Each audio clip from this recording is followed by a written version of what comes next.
souvenir, souvenir. Quand Georges Brassens était l'invité du premier Grand Échiquier de Jacques Chancel. Ce jeudi 20 décembre 2018, 46 ans après la première du Grand Échiquier, Anne-Sophie Lapix succède à Jacques Chancel, dans une version modernisée d'une des émissions culturelles phares du service public. Mais à quoi ressemblait ce premier numéro le 12 janvier 1972 sur la première chaîne?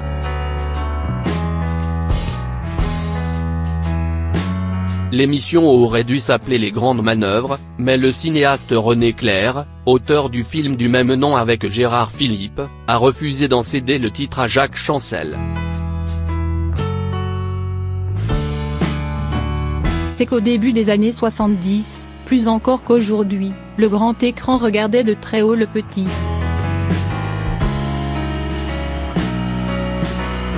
Passer de grand amphi, sur la deuxième chaîne, en couleur, à ce nouveau rendez-vous, sur la première, encore en noir et blanc. L'homme de télévision s'est alors rabattu sur le Grand Échiquier, ayant en tête l'image du plateau bicolore sur lequel on fait avancer, s'épouser et se battre des pions, des rois et des fous. Qui dira qui, de Georges Brassens, Cora Vauquer, Claude Nougaro ou des danseurs de Maurice Béjart, étaient les pions de cette première, retransmise le 12 janvier 1972 du Studio 15 des Buttes-Chaumont.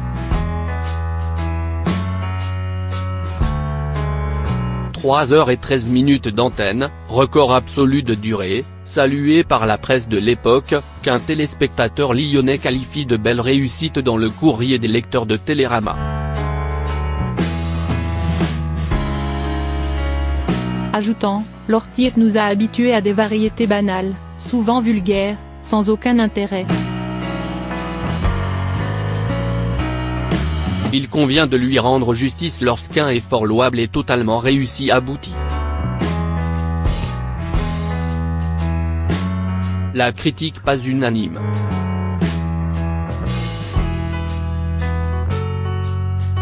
Les spectateurs professionnels se montrent plus mitigés.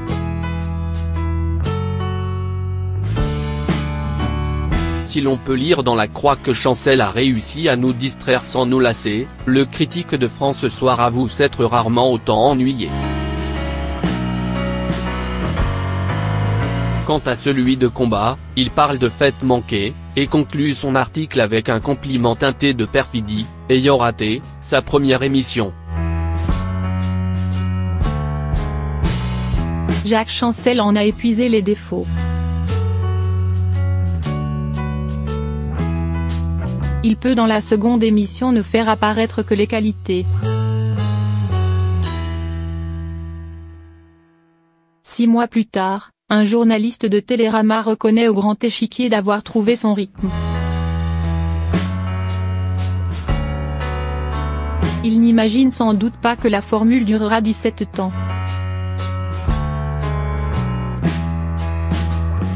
Ni qu'au XXIe siècle, une télévision à bout de souffle l'exhumera de ses cartons, l'époussetant pour nous la resservir et nous la présenter comme un modèle insurpassé d'émission culturelle.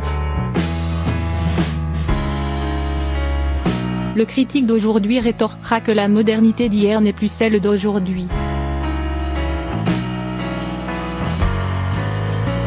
Dans le beau livre qu'il consacra à son Grand Échiquier, Jacques Chancel décrit une première dont le déroulement exploita les possibilités du direct avec une frénésie d'un autre temps.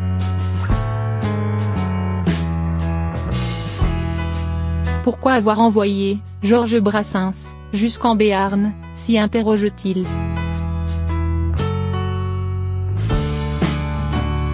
Je voulais montrer qu'il pouvait y avoir unité de temps dans une diversité de lieux.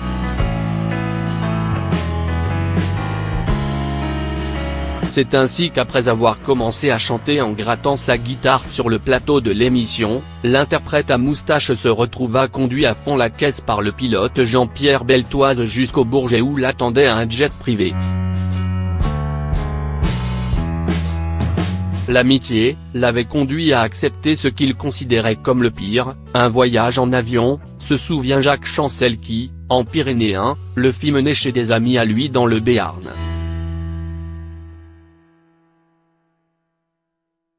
L'y attendait un public local et un groupe basque avec lequel il se remit à chanter et à jouer 90 minutes seulement après avoir quitté Paris. Los Angeles, Moscou, Barcelone. Nous fûmes aussi, poursuit l'homme de télé, à Los Angeles avec Johnny Mathis, à New York avec Dave Brubeck, à Moscou avec le Bolshoi, à Barcelone avec Los Taranto.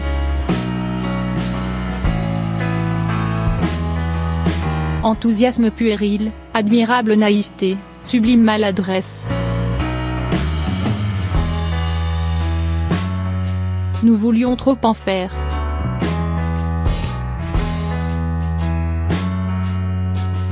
Aujourd'hui, alors qu'un simple Skype nous permet d'abolir les distances d'une pression sur son smartphone, il faudrait des trésors d'inventivité aux concepteurs de ce nouveau grand échiquier pour retrouver d'une toute autre manière, ne serait-ce qu'une part de cet enchantement. Ce serait là véritablement rendre hommage aux pionniers du petit écran.